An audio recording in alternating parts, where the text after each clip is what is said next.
सुप्रभात विद्यार्थियों। संस्कृतस्य कक्षायाम् अद्य वयं 10मं पाठं पठिष्यामः। पाठस्य नाम अस्ति मधुरवचनानि। मधुरवचनानि अर्थात मीठे वचन, वे वचन जो सुनने में अच्छे लगे और साथ ही जो हमारे लिए हितकारी भी हों, जिनसे हमें कुछ अच्छी बातें सीखने को मिलें या हम कुछ ऐसा सीखें, ऐसा जानें जिनसे हमारा जीवन सुखी बने और हमारा व्यक्तित्व, हमारी पर्सनैलिटी और अच्छी बन जाए। तो इस प्रकार के कुछ श्लोक इस पाठ में दिए गए हैं। तो हम उन श्लोकों को पढ़ेंगे और देखेंगे कि उनमें क्या बताया जा रहा है। आओ पाठ पढ़ने से पहले लर्निंग आउटकम्स पर एक नज़र डालें। पाठ को पढ़कर आप सभी मनुष्य की वास्तविक सुंदरता ज्ञान, क्षमा, सत्य, दान आदि गुणों से होती है, यह बता सकेंगे। तो कोई इंसान कैसे सुंदर लगता है? क्या अच्छे कपड़े पहनने से, अच्छी ज्वेलरी, आभूषण पहनने से अच्छा लगता है या इन गुणों से अच्छा लगता है, ये आप बता सकेंगे। विद्या, विनम्रता आदि गुणों से ही जीवन में सुख प्राप्त होता है, यह स्पष्ट कर सकेंगे। श्लोकों के अर्थ के अनुसार उनका अन्वय लिख सकेंगे और पाठ में आने वाले नए शब्दों आभरण, श्रोत्र, प्रज्ञा, तालिका, पात्रता आदि के अर्थ बता सकेंगे। तो ये भी शब्द आप सीख जाएंगे और इनके अर्थ बता सकेंगे। तो आओ पढ़ें यह पाठ मधुर वचनानि। देखो, इसका पहला श्लोक है नरस्याभरणं रूपं रूपस्याभरणं गुणः गुणस्याभरणं ज्ञानं ज्ञानस्याभरणं क्षमा। नरस्य आभरणम, दो शब्द हैं, दो शब्दों में संधि की हुई है ना? दीर्घ संधि पढ़ी है ना आपने? तो देखो, नरस्य आभरणम, आभरणम माने आभूषण, गहना। रूपम नरस्य आभरणम, रूप यानी सुंदरता नर मनुष्य का आभूषण है। आभूषण क्या होता है बच्चों? जिसको पहनने से कोई ज़्यादा सुंदर लगने लगता है। कोई गले में माला पहने, कोई कंगन पहने, कोई ऐसे वस्तु, कोई आभूषण पहने, तो ये तो हमेशा से लोग पहनते हैं कुछ ना कुछ इस तरह की वस्तुएं। तो रूप मनुष्य का आभूषण है। जितना रूप होगा तो उससे मनुष्य सुंदर लगता है। रूपस्य आभरणम गुणः, गुण रूप का आभूषण है। अगर कोई व्यक्ति बहुत सुंदर हो लेकिन उसमें गुण ना हो, अवगुण हो, कोई बुराइयां हो, तो वह किसी को अच्छा नहीं लगता है ना? तो गुण रूप का आभूषण है।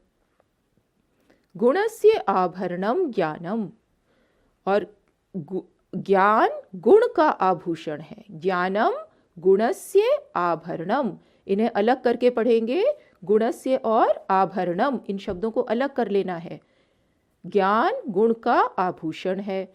गुण अपने आप में बहुत अच्छे हैं, लेकिन अगर साथ में ज्ञान भी हो व्यक्ति में तो और भी अच्छे लगते हैं उसके गुण। तो ज्ञान गुण का आभूषण है। ज्ञानस्य आभरणम क्षमा, और कोई व्यक्ति बहुत ज्ञानवान हो लेकिन क्रोध करता हो तो वो किसी को अच्छा नहीं लगेगा। तो क्षमा या सहनशीलता ज्ञान का आभूषण है। क्षमा ज्ञानस्य आभरणम, क्षमा ज्ञान का आभूषण है। तो इसमें श्लोक में देखो, आपको पता चला कि सुंदरता से तो मनुष्य अच्छा लगता है, रूप से तो अच्छा लगता है, लेकिन गुणों से उसका रूप और भी अधिक अच्छा लगता है। और ज्ञान हो तो उसके गुण भी और अच्छे लगते हैं, और अगर उसमें क्षमा और सहनशीलता हो तो वह बहुत सुंदर होता है। इस प्रकार उसका व्यक्तित्व, उसकी पर्सनैलिटी बहुत अच्छी होती है, सुंदर लगती है। तो इसमें जो आपने आभरणम नया शब्द सीखा, इसका अर्थ ध्यान रखना। आभरणम का अर्थ है आभूषण और यहाँ संधियों का भी ध्यान रखना, क्योंकि अन्वय करते समय इन संधियों से शब्दों को अलग करके लिखा जाना है। तो अन्वय भी पढ़ सकते हैं। रूपम नरस्य आभरणम, रूप मनुष्य का आभूषण है। गुणः रूपस्य आभरणम, गुण रूप का आभूषण है। ज्ञानम गुणस्य आभरणम, ज्ञान गुण का आभूषण है। और क्षमा ज्ञानस्य आभरणम भवति, क्षमा ज्ञान का आभूषण होती है। देखो दूसरे श्लोक में फिर कुछ और सुंदर आभूषण बताए हैं कि व्यक्ति के और क्या क्या सुंदर आभूषण हैं। देखो कहाँ कहाँ आभूषण पहने जाते हैं। गले में पहनते हैं, हार पहनते हैं, माला पहनते हैं, हाथों में पहनते हैं चूड़ियाँ, कंगन, है ना। और कहाँ कानों में बालियाँ डाली जाती हैं, और कहाँ कहाँ गहने पहनते हैं ना। तो देखो मेन तो इसी जगह पहने जाते हैं। तो देखो इन सभी जगहों के, इन सभी शरीर के अंगों के लिए कौन से असली आभूषण हैं। हस्तस्य भूषणम दानम, सत्यम कंठस्य भूषणम, श्रोत्रस्य भूषणम शास्त्रम, व्यर्थम स्वर्णस्य भूषणम। हाथ का आभूषण दान है। दान यानी दान देना, किसी के उपकार के लिए उसे धन या वस्तुएं देना, है ना। हाथ में कंगन या चूड़ियाँ पहनी जाती हैं तो उनसे हाथ की शोभा नहीं बनती। हाथ वही सुंदर लगते हैं जो दान देते हैं। दानम हस्तस्य भूषणम, भूषणम का अर्थ है आभूषण। दान हाथ का आभूषण है, अर्थात हाथों की सुंदरता दान देने से होती है। सत्यम कंठस्य भूषणम, कंठ यानी गला, गले की सुंदरता सत्य से होती है, सच बोलने से होती है। श्रोत्रस्य भूषणम शास्त्रम, श्रोत्र माने कान, कानों की सुंदरता, कानों का आभूषण शास्त्र है। शास्त्र क्या होते हैं? पुराने समय में जो विद्या के ग्रंथ होते थे, जिनमें ज्ञान की और अच्छी बातें बताई गई होती थी, उन्हें शास्त्र कहते थे। तो शास्त्रों को सुनना कानों का आभूषण है। बच्चों शास्त्र कोई पुस्तकों के रूप में नहीं थे पुराने समय में, और इन्हें बोलकर और सुनकर ही याद रखा जाता था, इसलिए इन्हें कानों का आभूषण कहा गया है। पुस्तकें नहीं होती थीं लिखित रूप में, कागज़ नहीं था, लिखने की सामग्री नहीं होती थी, तो इन्हें बोलकर और सुनकर ही इनको याद रखा जाता था, सीखा जाता था। तो ये शास्त्र कानों के आभूषण हैं। व्यर्थम स्वर्णस्य भूषणम, स्वर्णस्य भूषणम व्यर्थम, तो सोने के आभूषण तो व्यर्थ होते हैं। फिर से देख ले, दानम हस्तस्य भूषणम, दान हाथ का आभूषण है, दान देने से हाथों की सुंदरता होती है। सत्यम कंठस्य भूषणम, सत्य गले का आभूषण है, सच बोलने से गले की सुंदरता होती है। शास्त्रम श्रोत्रस्य भूषणम, शास्त्रों को सुनना कानों का आभूषण है। स्वर्णस्य भूषणम तु व्यर्थम भवति, सोने के आभूषण तो व्यर्थ यानी बेकार ही होते हैं। देखो अन्वय में भवति अपनी तरफ से लगाया गया, जिससे कि उसका अर्थ पूरा हो जाए, इसलिए उसे ब्रैकेट में दिया गया है। तो श्रोत्र का अर्थ है कान, श्रोत्रस्य माने कान का, शास्त्र यानी विद्या के ग्रंथ, कंठ गला। इन शब्दों के अर्थ याद रखना।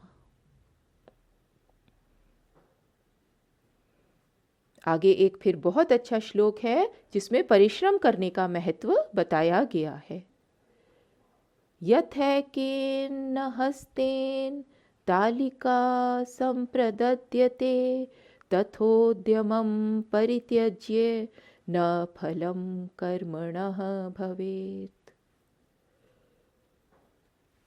अब यहाँ भी बच्चों संधि है, देखो पहले शब्द में यथा प्लस एकेन, यथा प्लस एकेन, यथा एकेन, यथा माने जिस प्रकार, एकेन एक, एकेन हस्तेन एक हाथ से, तृतीया विभक्ति है ना, तो यथा जिस प्रकार, एकेन हस्तेन एक हाथ से, तालिका न संप्रदद्यते, तालिका यानी ताली नहीं दी जाती, ताली नहीं दी जाती अर्थात ताली नहीं बजाई जाती। यथा एकेन हस्तेन तालिका न संप्रदद्यते, जिस प्रकार एक हाथ से ताली नहीं बजाई जाती। तथोद्यमम, तथा प्लस उद्यमम, तथा माने उसी प्रकार, उद्यम, उद्यम माने परिश्रम, उद्यमम परित्यज्य, परिश्रम को छोड़कर, कर्मणः फलम न भवेत, कार्य का फल नहीं होता। जिस प्रकार एक हाथ से ताली नहीं दी जाती या ताली नहीं बजाई जाती, तथा उद्यमम परित्यज्य, उसी प्रकार परिश्रम को छोड़कर काम का फल नहीं मिलता। अर्थात अगर हम परिश्रम करेंगे तभी काम का फल प्राप्त होगा। केवल भाग्य के भरोसे बैठे रहें तो कार्य का फल प्राप्त नहीं होता। तो यहाँ इसमें संधि विच्छेदों को याद रखो। यथा और एकेन ये है शब्द, दो शब्द हैं, और तथा प्लस उद्यम अन्वय करते समय ये अलग हो जाते हैं। उद्यम का अर्थ है परिश्रम, कर्मणः यानी कार्य का। तो ध्यान रखें कि भाग्य के भरोसे नहीं बैठे रहना, सब चीज़ें अपने आप नहीं हो जाती, उसके लिए परिश्रम करना पड़ता है।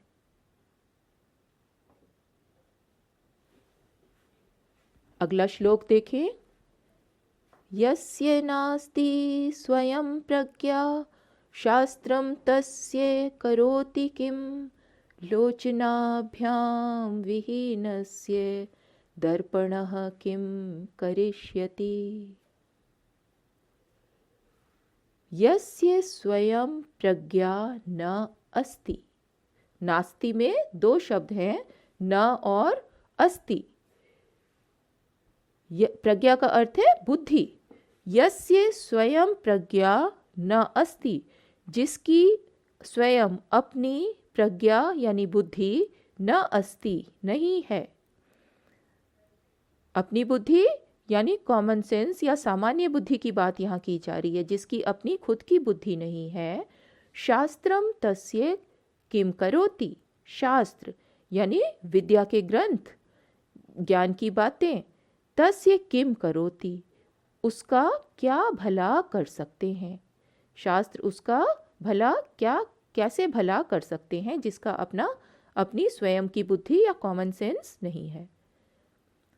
लोचनाभ्याम विहीनस्य दर्पणः किम करिष्यति। लोचन, लोचन माने आँखें। लोचनाभ्याम विहीनस्य, लोचनाभ्याम देखो तृतीया द्विवचन का शब्द है। दोनों आँखों से, दोनों आँखों से विहीन रहित व्यक्ति का, जिसके व्यक्ति की दोनों आँखें नहीं हैं, उस व्यक्ति का दर्पणः किम करिष्यति, दर्पण यानी शीशा, मिरर क्या करेगा। वो दर्पण से कोई लाभ नहीं ले सकता जिसकी आंखें नहीं हैं, क्योंकि दर्पण में तो देखा जाता है, लेकिन जिसकी आंखें ही नहीं हैं वो दर्पण में कैसे देखेगा। तो वह दर्पण से कोई लाभ नहीं प्राप्त कर सकता। इसी प्रकार जिसकी अपनी बुद्धि नहीं है, शास्त्र यानी कोई भी विद्या के ग्रंथ उसका कोई भी भला नहीं कर सकते। तो दोनों आँखों से रहित व्यक्ति का दर्पण कुछ नहीं कर सकता। तो अपनी बुद्धि आवश्यक है, तो बुद्धि का महत्व इस श्लोक में बताया गया है। नए शब्द हैं प्रज्ञा अर्थात बुद्धि, लोचन नेत्र, लोचनाभ्याम नेत्रों से, और दर्पण शीशा।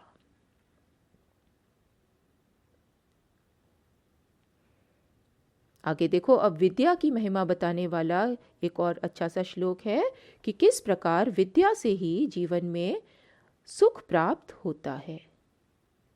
विद्या ददाति विनयम विनयात याति पात्रताम पात्रत्वात् धनम आप्नोति धनात् धर्मम ततः सुखम।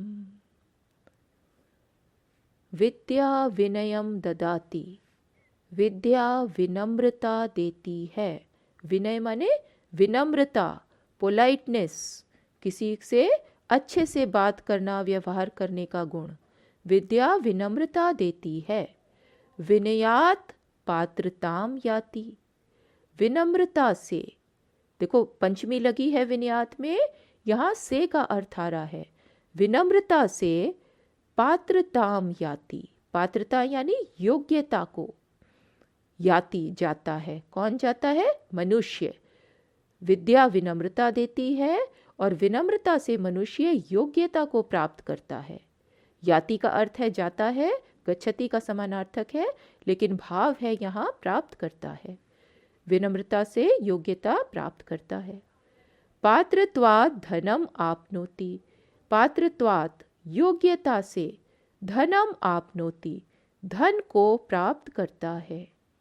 कौन प्राप्त करता है? मनुष्य। आपनोति यहाँ क्रियापद है। धनम आपनोति, धनम में से महलंत और आपनोति अलग होगा। धनात् धर्मम ततः सुखम। धनात् पंचमी विभक्ति है, त को द हो गया है। धनात् धन से धर्मम, धर्म को प्राप्त करता है। और फिर ततः, ततः माने फिर, सुखम, सुख को प्राप्त करता है। तो विद्या विनम्रता देती है, विद्या विनयम ददाति। विनयात पात्रताम याति। विनम्रता से मनुष्य योग्यता प्राप्त करता है। जो विनम्र होता है वही किसी भी गुरु से, किसी भी शिक्षक से सीख पाता है, तो इस तरह योग्यता आती है। पात्रत्वात् धनम आपनोति। योग्यता से धन प्राप्त होता है। योग्य होकर कोई भी कार्य करेगा जीवन में, कोई भी व्यवसाय करेगा, बिजनेस करेगा, कोई नौकरी करेगा और धन प्राप्त करेगा, धन प्राप्त करता है। धनात् धर्मम, धन से धर्म के काम करता है, अपने कर्तव्यों का पालन करता है। ततः सुखम, फिर सुख प्राप्त करता है। इस प्रकार विद्या ही मूल रूप से सुख को देने वाली है। तो ये विद्या का महत्व आप लोगों ने जाना। यहाँ नए शब्द आए हैं। पात्रता, पात्रता का अर्थ है योग्यता, और आपनोति, आपनोति माने प्राप्त करता है। अन्वय लिखते समय धनम और आपनोति शब्दों को अलग करके लिखेंगे। तो बच्चों, आपने ये मधुर वचनानी के श्लोक पढ़े और आपको ये श्लोक अच्छे लगे होंगे। तो अब आप सभी इस पाठ को पढ़कर मनुष्य की वास्तविक सुंदरता ज्ञान, क्षमा, सत्य, दान आदि गुणों से होती है, यह बता सकेंगे। इसमें आभूषणों की बात हुई ना, कि यही मनुष्य के वास्तविक आभूषण हैं।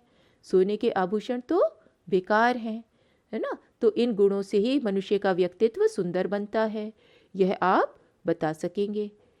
विद्या विनम्रता आदि गुणों से ही जीवन में सुख प्राप्त होता है, यह स्पष्ट कर सकेंगे। अभी आपने देखा ना श्लोक में कि किस प्रकार एक के बाद एक चीज़ें प्राप्त होती हैं विद्या से, और अंत में सुख प्राप्त होता है। फिर श्लोकों के अर्थ के अनुसार उनका अन्वय लिख सकेंगे। अर्थ के अनुसार श्लोकों के शब्दों को क्रम से लगाना है और उनका अन्वय ये भी आप लिख सकेंगे। पाठ में आने वाले नए शब्दों आभरण, श्रोत्र, प्रज्ञा, तालिका, पात्रता आदि के अर्थ बता सकेंगे। तो आपने ये नए शब्द भी सीख लिए हैं, इनके अर्थ भी आप बता सकेंगे। तो आज के ये लर्निंग आउटकम्स प्राप्त होते हैं। तो बच्चों, इन श्लोकों को याद कर लेना। बहुत अच्छे सुंदर श्लोक हैं और इनका गा के इन्हें सुनाना। धन्यवाद।